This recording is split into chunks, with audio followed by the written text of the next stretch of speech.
Okay, so Footy Hangover is back. Well, we just drew against Nottingham Forest. It was probably not the greatest game we played this season, honestly. I would probably say Sean Dyche kind of outcoached Amarim there, just like strategically and everything.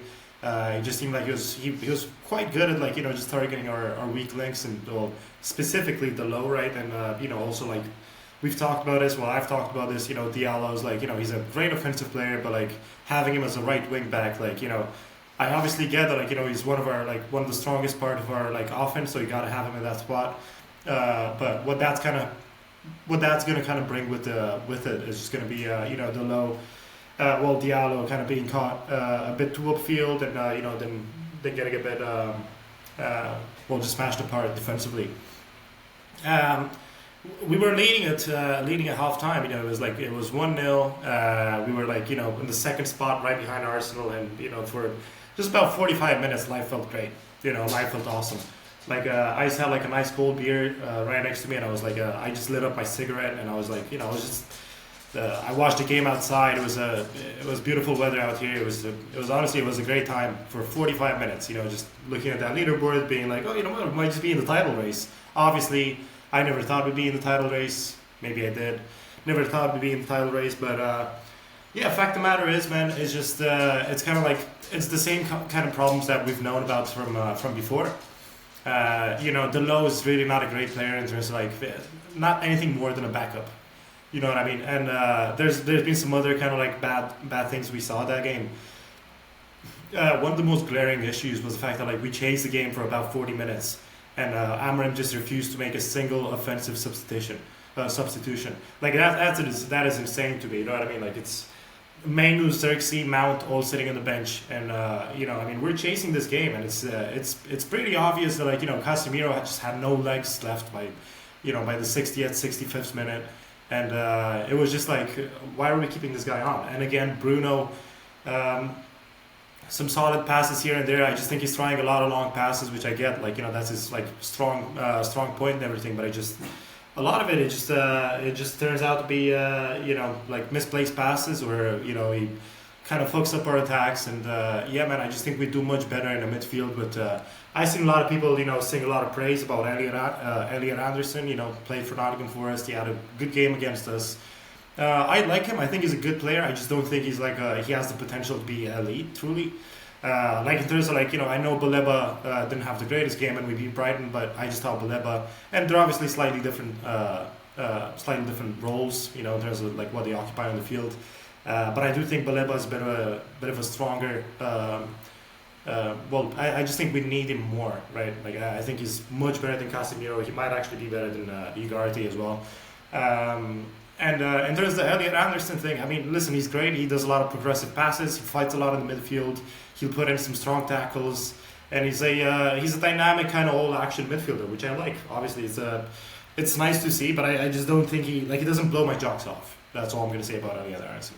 He's good. I just don't think he's world class.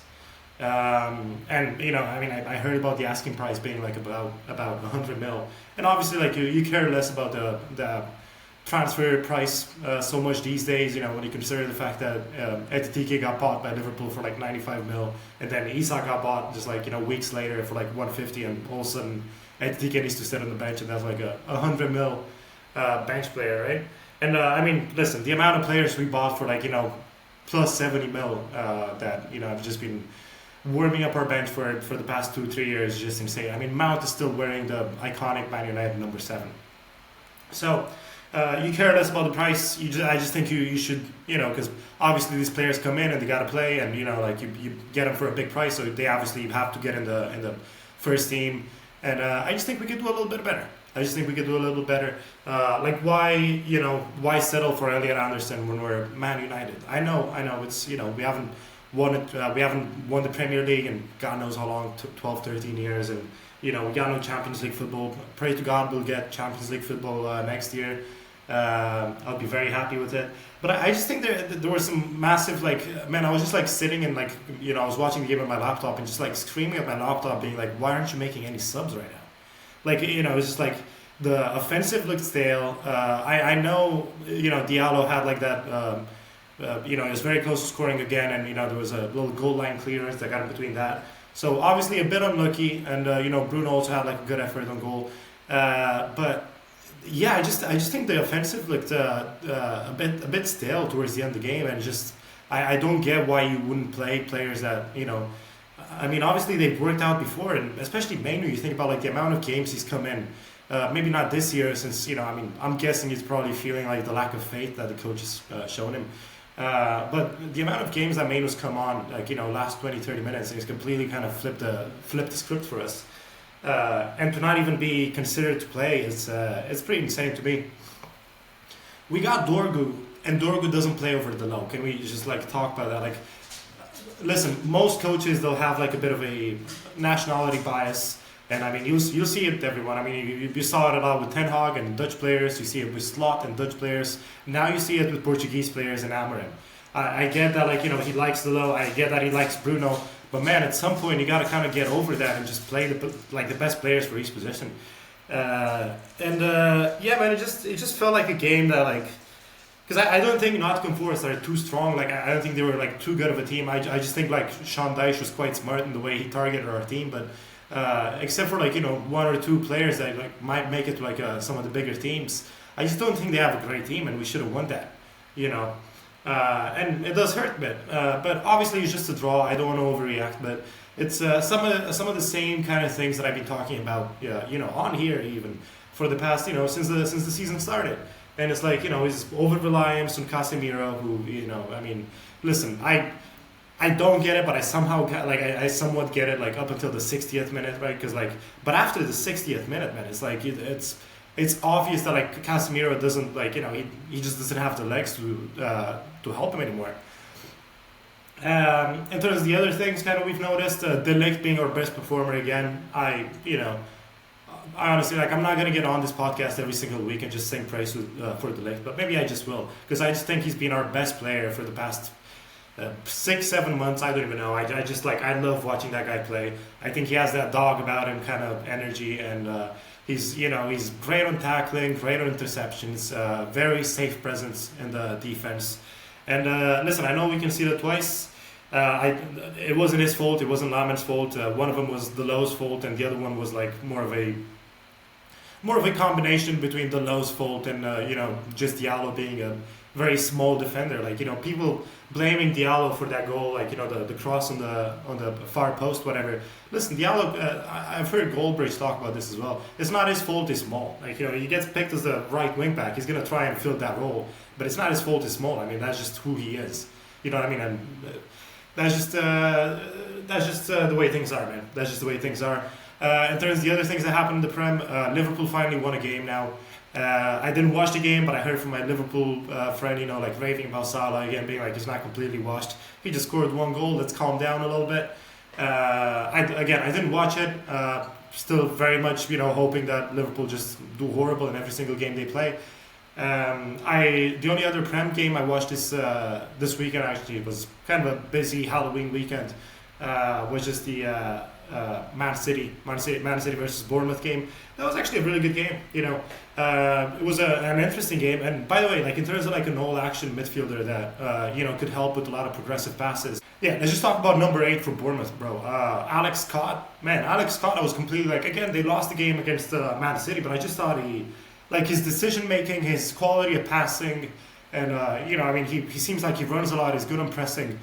He's a very good player, a young player as well. I honestly call me stupid or whatever, but I just think he's a bit more impressive than Elliot Anderson is. And it's a bit of a bad sign for a new signing when you could just like look at a random game throughout the league and just like just pick a random midfielder and be like that guy pretty much just almost the same guy, almost the same thing, or like does the same thing even like slightly better.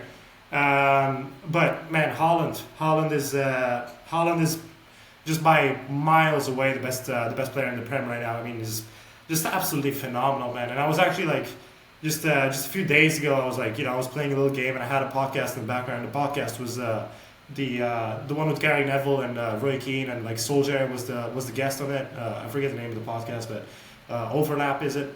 Solskjaer, I mean, it's a very much like it's a known thing, but like it's from months ago. But Solskjaer talking about how Uh, he called Man United while signing Holland back when he was playing for Mold in Norway, and Man United just didn't take him seriously. And then everyone, literally every other big team in Europe got on it, and then the price grew to 60 mil, and then Man United still wasn't interested. And yeah, man, it's just a shame because like honestly, I would have just absolutely loved to see Holland play for us. And listen, I mean, he seems like a sound guy. Obviously, he plays for our second biggest rivals, or depending on who you ask, our biggest rivals. And yeah, I shouldn't be liking him this much, but I do really enjoy watching him. Like he obviously doesn't have like an insane technical ability, but just like the attack position and just the sheer like physical prowess. I mean, you could just as soon as you get him the ball and there's a bit of space in between those defenders, like there's no way you catch that guy. And then if it's a 1v1 versus the keeper, I trust that guy as much as I trust Mbappe and as much as I trust Kane, and as much as I've ever trusted like a striker to score in one of those situations. And I sincerely hope Sheshko gets to that point where I could see him sprinting towards the goal and there's only the keeper in front of him and just being like, all right, this is 99% a done deal. And yeah, man, it's good to see. Honestly, it's he's a really really great striker, and still quite young. Like who knows where Holland will be like by the end of his like Premier League tenure. Like he's definitely gonna be one of the best like Premier League players ever. I'm just thinking like he's gonna be like top five, top three. I mean, Jesus, with the amount of accolades he has and the fact that he's already won the treble and all this stuff. I mean, it's gonna be hard to like who knows like if he keeps on playing here for the next like 4 or 5 years. It's going to be kind of hard to argue against him being like the greatest Premier League striker of all time. You never know. You never know. It's going to be hard to say that. Some other notes from that game was I really like Nico Alvarez, man. I've actually like I've seen him play for the past 2 or 3 months since he's come to City, and like I wasn't very taken aback by him. Like I thought he was a good player. I just like wasn't very impressed. Admittedly, I also like don't watch every single City game, so like I only watch him about like once every like 2 or 3 weeks. I don't know. But this game, man, towards the end of the game, he got a bit overzealous and he would try and take on 3 or 4 players. And he lost the ball a couple of times. But at that point, the game was already 3-1, I think. But in terms of like just defensive prowess alone, phenomenal player, man. Very good. Honestly, kind of reminds me of Rice, or just like a very solid defensive player who can actually like beat the press really well. And that's it's impressive, honestly. I really like his kind of like little player profile, and I think could do really well for City. And like obviously Rodri's going to come back and fill in that very same role. And Rodri's a former Ballon d'Or winner and a great player, but he's been a bit injury prone for the past 2 years now. And listen, if you need to use Nico Alvarez instead of Rodri, I don't think that's a massive downgrade, or that's not. Or at least in the future, is not gonna be looked at as a massive downgrade anymore. I don't think. Like I actually do have pretty high hopes for this guy. I think he's a really good player, and even in a double pivot situation, I think Nico Alvarez and Rodri could work together really well. But then you do kind of give away some of your offensive output. Obviously, I mean you need players like Bernardo Silva or Reinders or whoever else they have in there. But I mean, an interesting thing about it is like. Iraola is very, is a young coach. He's very kind of like trendy coach. He's seems very cocky and kind of like very confident in his play style.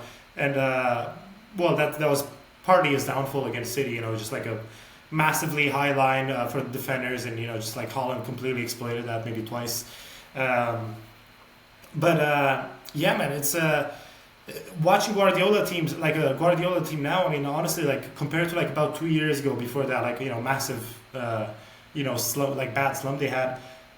It's they'll be sitting back a lot more now, and even when they're like up on the opponent, they're like passing it around their half and everything. They still don't seem as comfortable in possession, and they don't seem as like before you'd watch a City player and he'd have like 3 or 4 options for a pass, and it just seemed like you could never get the ball off of him.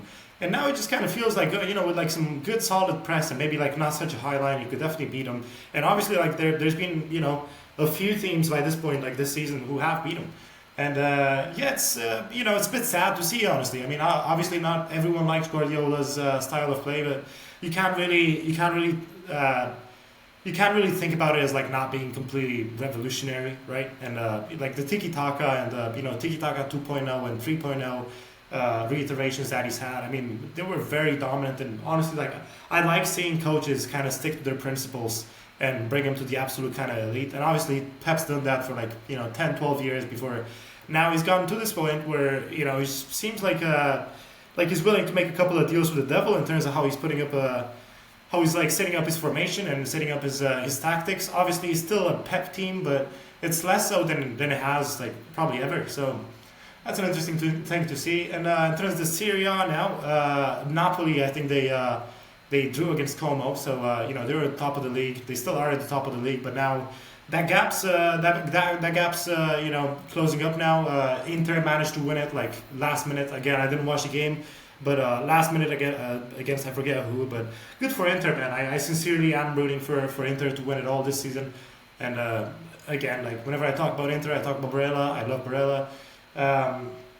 Only Serie A game that I have watched this weekend was the actual big one, which was Milan versus Roma. Happened last night.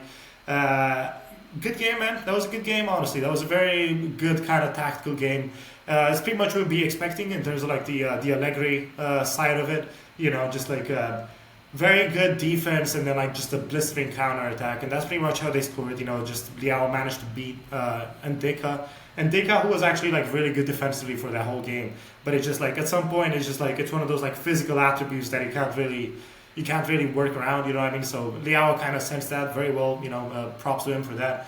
And, he just outpaced him in a straight one-on-one and then cut it back. And, Milan just managed to hold on to the lead. Despite Roma having a penalty into like the 82nd minute and then Dybala missing it. I gotta say, like my dad's a Roma fan in terms of like Serie A teams. And, I was talking to him about Roma just like, a couple of hours before the game, and I was like, they got no chance for the title and they're not looking that good. And I still don't think they're like a phenomenal team, but in terms of the Serie A teams, who I think like it's a very interesting case Serie A is, you know what I mean? Because I feel like the top 3, top 4 teams, they all have like some really good kind of like sides to them. It's just like they all have like a very kind of obvious like fatal flaw, if you could call it, you know what I mean? Like with Inter, it's some of the like aging midfielders and the widening gap, like the wide gap in between the defenders and the midfielders at times, and like again at times you can definitely take them on a counter attack. Milan, I'd say they're probably like they're a more balanced team in terms of that, but I still think they do have their own like kind of flaws and everything. Roma, their biggest flaw is their attacking. They got no striker. Kind of similar to Juventus, even though I've seen Vlahovic has made a bit of a resurgence now, and he's actually playing quite well. At least he's showing up in those attacking positions that you'd want him to. So he's at the very least a bit dangerous. Which is more than you could say for Jonathan David or Openda or whatever other clown was playing in there before. But yeah, with Roma, it's just like against Milan last night, they were playing Soulé and Dybala as the strikers.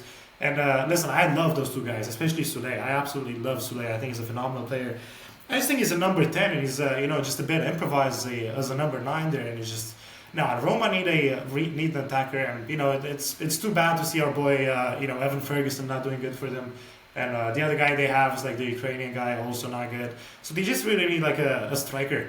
I'd say most Serie A teams actually there's a bit of a striker draw in the Serie A right now. I bet a lot of them will probably love Osimhen back, and I think Lukaku's playing for Napoli. Not phenomenally so right now. Højlund, will probably come good for them. But yeah, Milan managed to win it, and now the Serie A is looking like it's about 1 point between all the teams, like all the top 4 teams. I think it's still what is it? Napoli on top, but Inter is about 1 point behind, and Roma's also up there. I think Milan could also realistically kind of try and go for the title this year. I think Milan looked quite good, honestly. Again, last night it was like. They came really close to drawing or even losing that against Roma. Like for the first 30 minutes, Roma were stronger, and even like for the second half of the game, and for about 60 minutes of the game, really, Fofana, as much as I like him as a player, and I really do like him as a player, I think he's very good on pressing, and he's really good on like intercepting balls and putting in strong tackles, and he's a very good CDM, I think, right? Especially for a high pressing team.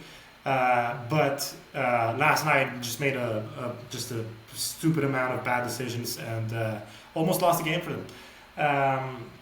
So Milan could could potentially win the title as well. Honestly, I do see it. And Pulisic's. I'm not a big Pulisic fan, but I mean, I can't really hate on him. Like he's been one of the best players in the Serie A this year, and he wasn't playing last night, and you could definitely tell that the offensive output was severely kind of like lacking because of that. And Leao did well, but Leao is not. I just don't think he's on that level at that point, like at this point right now.